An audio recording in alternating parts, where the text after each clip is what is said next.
And go. Hello, I'm Eric Hall, and I'm interviewing the director of Winds of Change, Brittany. Hi, And what was your last name? my name is Brittany Marks, and I'm the staffing director over at Wind to Change. Okay. Can you please tell us where you work and the type of work you do?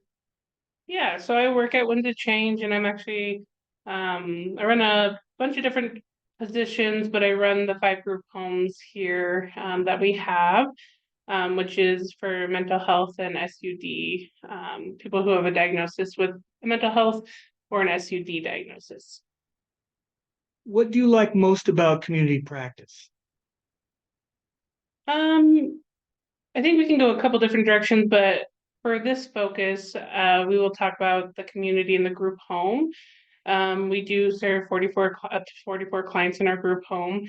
And just as a house, or even all 4 house or 5 houses, it becomes a community of people who are striving to, in their recovery and are hoping to make different strides depending on where they're at. But having a community of people who are working on the same things yet different things, um, would be kind of the community that we have at the group homes. What do you find challenging about this type of community practice? Um, it's a good question. It can be difficult because we have all, different people, and not everyone's going to get along and not everyone's going to hang out. Everyone's at a different part in their journey. So it can be difficult for everyone to vibe and hang out together and be okay with their housemates and their community around. 4 of our group homes are actually right next door to each other. So it can just be challenging for everyone to like everyone. So that's what I would go with, and just everyone being on a different path.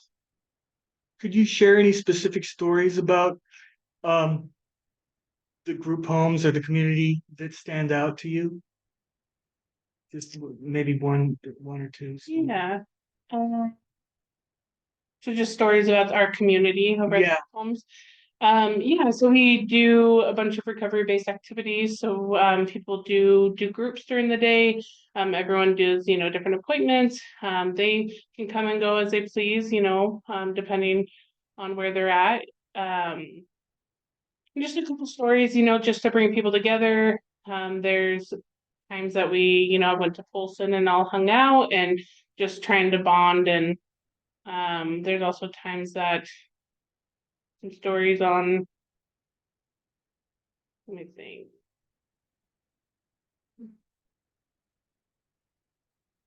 On holidays, just the community coming together, or as the clients, um, are working on the recovery of the community of going to recovery-based activities.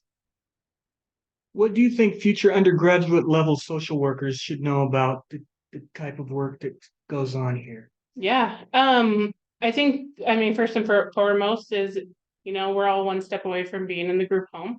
And everyone there is, I mean, amazing people. And, not everyone's there because, they can't live on their own. There's just different reasons of why people are there. And honestly, the work that they do teach us a lot of things in life. Um, and I think just knowing that we're all helping each other and giving people a safe place to be is just really important in our work. Here are a few of my own personal questions. What are the staff directors doing about stigma attached to group homes interpreted by the residents or the neighbors?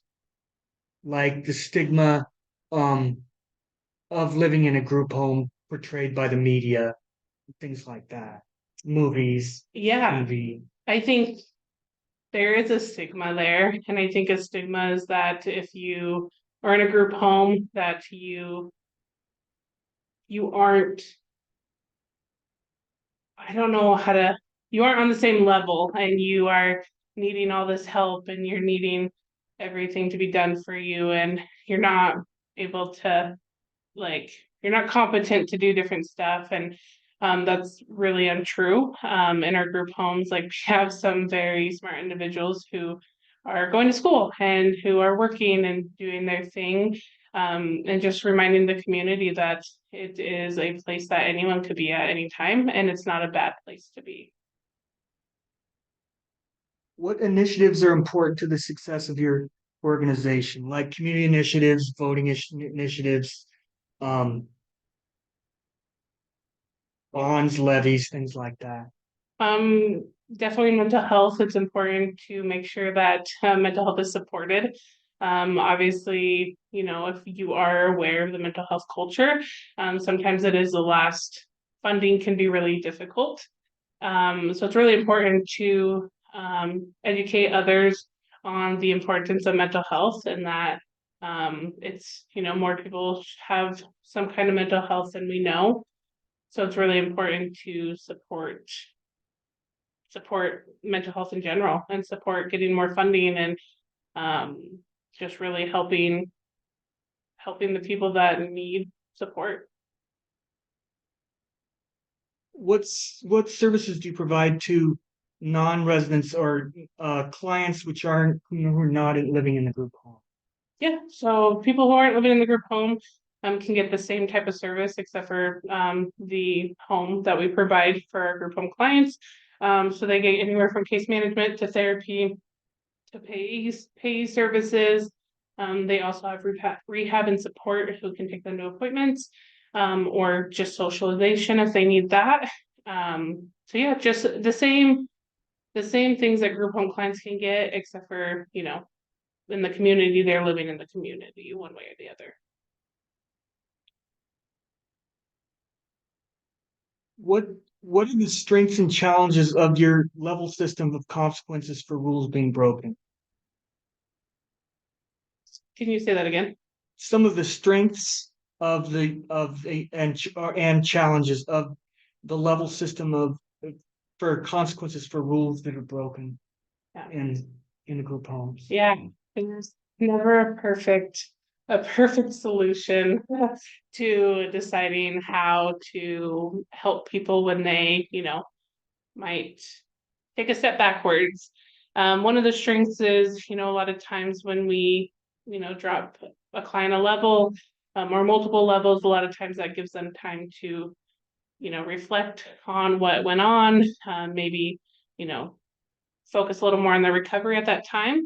So I would say one of the strengths is like being able to take a step back, and it usually, you know, helps the clients. Like, you know, they might not like it, you know, no one likes when they get dropped a level, but they definitely, it seems to click. Like, okay, I can't go and drink, or I can't, you know, treat someone how I treated them, or whatever it may be. I think one of the challenges is you can't have set roles. Each client's gonna be different. So you know, like one client might get dropped one level for something, but then the next client might get dropped more because of where they're at in their recovery and, you know, the risk of relapse and different stuff like that. So that's really hard. I would say the challenges is knowing like what's fair and how really to make sure it's always fair for clients. Does it produce the desired outcome generally, or in I would say generally, it's not perfect.